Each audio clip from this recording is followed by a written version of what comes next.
Hello bachcho, let's see this question.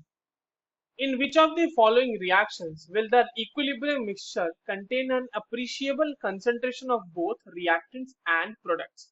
हमारे पास यहाँ पर देखिए बच्चों चार रिएक्शंस दिए हुए हैं और उनके कॉरस्पॉन्डिंग हमारे पास इक्विलिब्रियम कांस्टेंट की वैल्यूज भी दी हुई हैं और हमसे ये पूछा जा रहा है कि इनमें से किस रिएक्शन में अप्रिशिएबल अमाउंट ऑफ कंसंट्रेशन होना चाहिए दोनों का, रिएक्टेंट का भी और प्रोडक्ट का भी। मतलब प्रोडक्ट का भी कंसंट्रेशन अच्छा खासा होना चाहिए और रिएक्टेंट का भी कंसंट्रेशन अच्छा खासा होना चाहिए। चलिए इस क्वेश्चन को सॉल्व करते हैं बच्चों। सबसे पहले तो ये देखते हैं कि इस क्वेश्चन को सॉल्व करने के लिए हमारे पास कौन से की कॉन्सेप्ट की जानकारी होनी चाहिए। देखिए ये जो सवाल है बच्चों, ये लॉ ऑफ मास एक्शन का सवाल है, या फिर आप इसको इस तरह से बोल लो कि ये हमारे पास इक्विलिब्रियम कांस्टेंट से रिलेटेड सवाल है। ठीक है, इन दोनों में से कोई भी आप चूज कर सकते हैं। इक्विलिब्रियम कांस्टेंट, अब देखिए इक्विलिब्रियम कांस्टेंट के बारे में थोड़ा सा समझते हैं, उसके बेसिस पे ही हम इसको सॉल्व कर पाएंगे। लेट्स से कि हमारे पास कोई एक रिएक्शन है जहां पे एक रिएक्टेंट आपके पास दिया हुआ है बच्चों, और ये रिएक्टेंट जो है ये इक्विलिब्रियम में है प्रोडक्ट के साथ। ठीक है, इसके लिए जब हम इक्विलिब्रियम कांस्टेंट लिखते हैं बच्चों तो वो होता है concentration of product, and this we write this by using law of mass action divided by concentration of reactant. ठीक है, अब एक चीज समझिएगा बच्चों, अगर आपके प्रोडक्ट की कंसंट्रेशन बहुत ज्यादा है, ठीक है, इसको मैं इस तरह से लिख लेता हूँ, concentration of product divided by concentration of reactant. अब हमारे पास कुछ सिनारियोज है। कैसा पहला सिनारियो है कि अगर प्रोडक्ट का कंसंट्रेशन बहुत ज्यादा है रिएक्टेंट से, तो वैसे केस में जो वैल्यू होगी आपकी के ई क्यू की वैल्यू वो बहुत ही बड़ी आएगी। ठीक है, के ई क्यू की जो वैल्यू आएगी वो वेरी हाई आएगी, या वेरी लार्ज वैल्यू कह सकते हैं आप।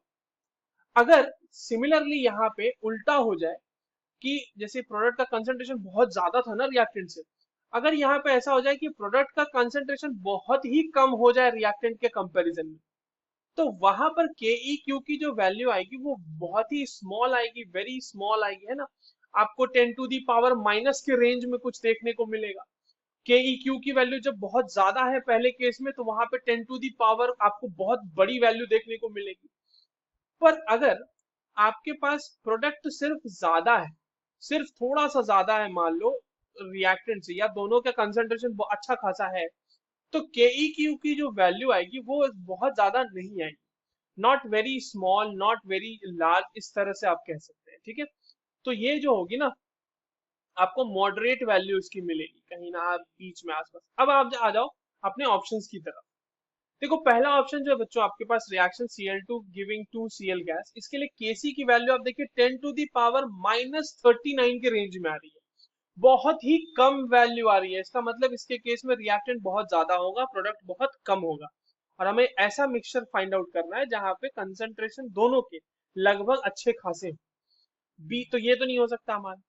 ऑप्शन बी देखिए, वहां पे Cl2 plus 2NO gas giving 2NOCl, उसके लिए Kc की value 3 into 7 3.7 into 10 to the power 8, यानी प्रोडक्ट बहुत ज्यादा है रिएक्टेंट से, तो ये भी वैल्यू हमारी मतलब ऑप्शन तो करेक्ट होगा नहीं। सी ऑप्शन में देखिए क्या कह रहा है, Cl2 gas plus 2NO gas giving 2NO2Cl gas, और इसके लिए Kc की वैल्यू आप देखिए बहुत ही ऑप्टिमम वैल्यू है 1.8, काफी छोटी, मतलब आप क्या कह सकते हैं कि प्रोडक्ट ज्यादा है रिएक्टेंट से, बस इतना ही कह सकते हैं ना। तो यहाँ पर आपको देखने को मिलेगा कि जो प्रोडक्ट और रिएक्टेंट है इन दोनों का कंसंट्रेशन दोनों ही अप्रिशिएबल अमाउंट में मिक्सचर में मौजूद है।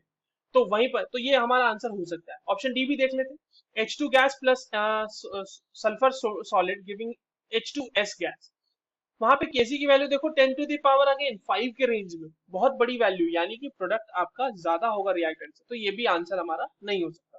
सो the correct answer for this question will be option C. I hope you understood this well, all the very best.